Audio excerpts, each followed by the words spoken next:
All right, let's go over documenting full or partial shifts in Platinum Planner. All shifts are called opportunities in Platinum Planner. So if you're looking for a particular item in Platinum, you just have to select opportunities and my opportunities, and it will go to all the opportunities that you've either completed, that are upcoming, returned. So you have all the selections here in this little tab section. I'm going to go over a documentation that I actually returned to myself so you can see what this will look like. If you go to your student home page, you'll see some notifications under items which may require your attention. It's just a convenient way for you to access the opportunity or the shift that you want to document for, and you just have to click it, and it'll go right to that page, right to that tab. And then you do fix documentation or begin documentation, whichever is appropriate, and it brings you to this screen. This is the main overview screen. Now, there are two versions of Platinum Planner. Well, there's one app version, and there's the web version in which I'm using.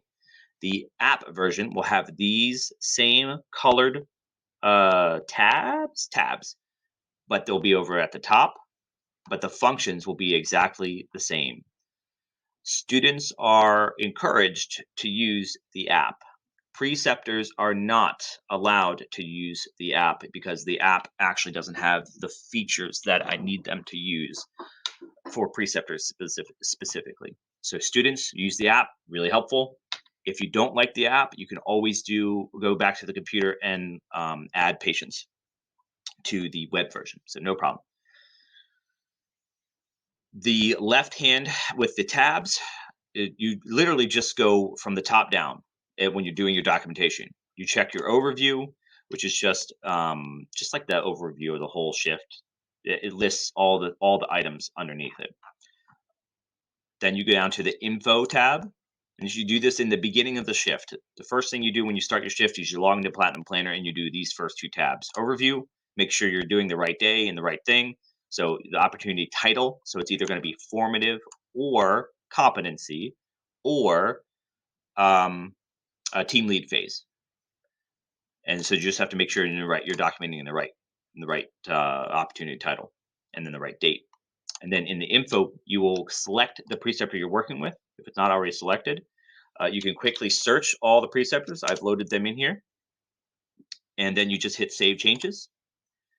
And then you go down to the patients. So that's these first two tabs you do overview and info at the beginning of the shift.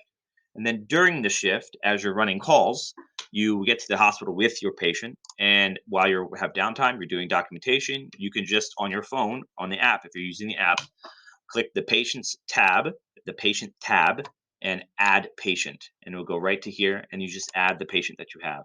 You can go into you were called for back pain by a male that's 55 years old. Your patient is alive, so it's not a simulation, it's a live patient. All that's default. Contact type is ALS, so you have to make sure to change this contact type to ALS. Time will be self-stamped when you loaded it. I'm not super worried about the time, so don't really worry about it too much, especially if you're doing it at the hospital with your patient. This time will actually be kind of accurate, which is nice. This is the only patient identifiers here, male and age, or gender and age. For HIPAA compliance, we can't add any other information. Please do not add any specific documentation to this, either in the narrative or anywhere else. Speaking of the narrative, though, what I will need each person to do when you add a patient is when you're done the eMeds, to go and copy and paste the URL for your eMeds into the appropriate patient. Historically, candidates in the process have done done their eMeds, loaded the patient into Platinum Planner, done all the rest of this report here, saved it, and then got back to the station, logged into eMeds, and highlighted this and copy and paste it right into there. Logged into eMeds and Platinum Planner, just like I did, have them next to each other and load it in. You could also open up eMeds on your phone and copy and paste the URL from your phone into the app, into the narrative section here.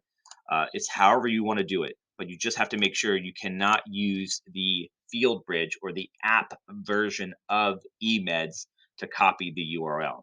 The app version is a dead link. It will not work. So I have to have the web version of eMeds or the state bridge version of eMeds URL. So continue on. Overall exposure. This is an important item. Overall exposure is essentially the phase you're in.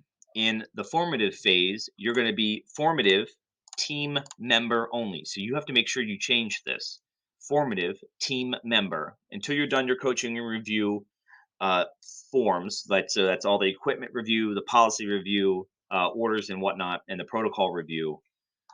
You are going to be a formative team member while you're doing all that. So that means that during the formative phase, the preceptor is the one in charge and leading the call. And they're assigning you things to do. Like, hey, can you do the assessment? Can you do the IV? Can you push this medication? Until you get to the next phase, that's going to be your role. It's just being a team member, getting used to and observing your preceptor. How do they operate? How does a cleared ALS provider in Howard County work? What are some expectations?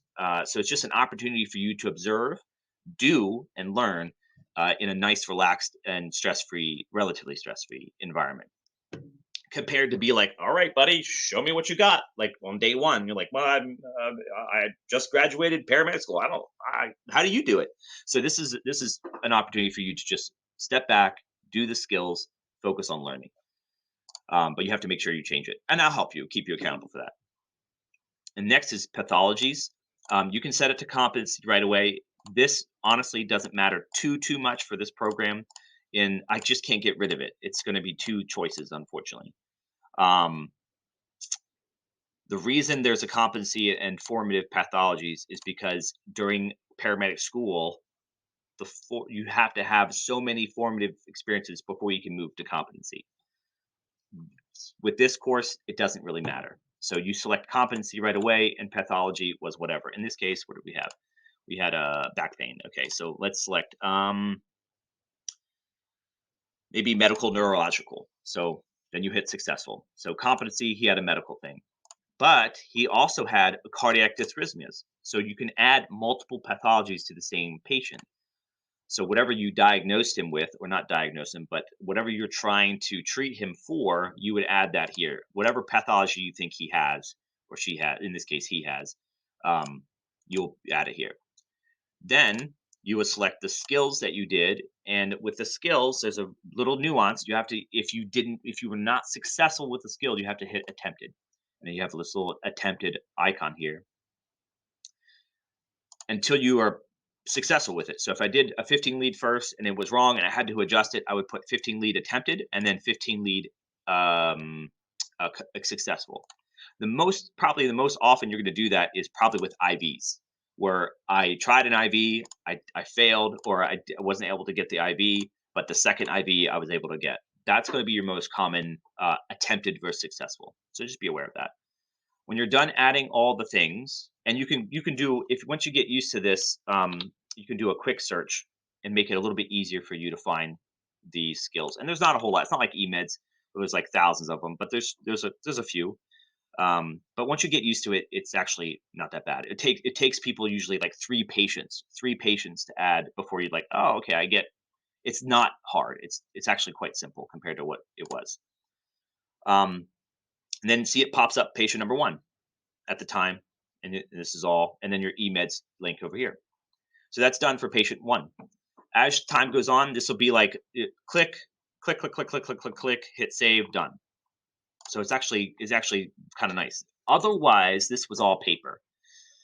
So writing all these skills down and then having them signed off by your preceptor, frankly, was difficult. So hopefully this is a little easier. Then once you're done for the day, at the end of the day, so this is beginning of the day, overview and info. During the day, during the shift, patients, add patients. At the end of the day, at the end of the shift, you're going to do forms, and there's only one that you have to do. There are 2 here, but you only have to do the top one. And it's self-explanatory. What did I do well? IV. What do I need to improve? CPAP, whatever. What station were you at? Station 1. um, answer the questions that meet my learning objectives. Like, did I have enough calls? Do I feel like it was a good shift? Stuff like that. And then, how welcome did you feel it as a student or as a learner? And it could be as expected. Most of the time, you're going to be as expected. The preceptor name, you have to type it in. I'm going to work on getting this populated, so you have it's like a drop down box. But right now, this is the best I can do. And then comments. My preceptor was terrible. Oh, spell check that actually. The preceptor cannot see this section.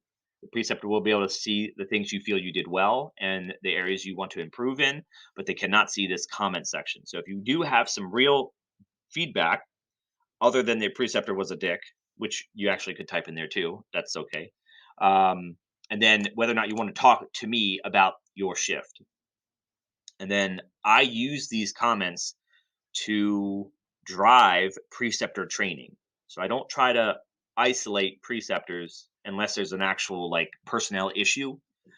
Most of it is what can we do to make these preceptors better and more yeah, essentially just better instructors. Anything that you feel like we lack or that they lack as field instructors, we want to know so we can help improve the whole system. So try to be as honest as possible there. And you hit save. The reason this second form is even here, even though you don't have to do it, is because I wanted you guys to be able to see the candidate. I wanted this candidate or student to be able to see what you're being rated on by your preceptor. So at the end, your preceptor is going to open this form and fill it out. They're going to read here and how well did they do each category. So this gives you an opportunity to see and actually comment for yourself in each of these categories. And then you can see exactly what they're going to be listing you as. Yep. And that's actually it for that. Pretty simple. You don't have to do that, but just so you're aware. And then documents. This is the next tab. This is at the end. And this is where you will drag and drop any PDF files you want to add to this whole shift. A good example would be if you go to the OR and get a tube and have the form signed by the doctor, you would scan that as a PDF and drag and drop it into this documentation. And then you hit submit. And in the submit tab, your preceptor can sign it here. Let me clear it so you see what it looks like. Your preceptor can sign it here or later after you hit the submit documentation button. So if you have your preceptor sign on your phone, you could just do that and then hit submit. And that is it. You are done for that day. And then the preceptor will do their evaluation, hopefully immediately afterwards, and give you immediate feedback on how you did for that shift. So I'm going to cut this video up because it's a little bit long into chapters so you can quickly scroll through and get some information if you need to. Otherwise, I'll see you guys on the next one. Peace.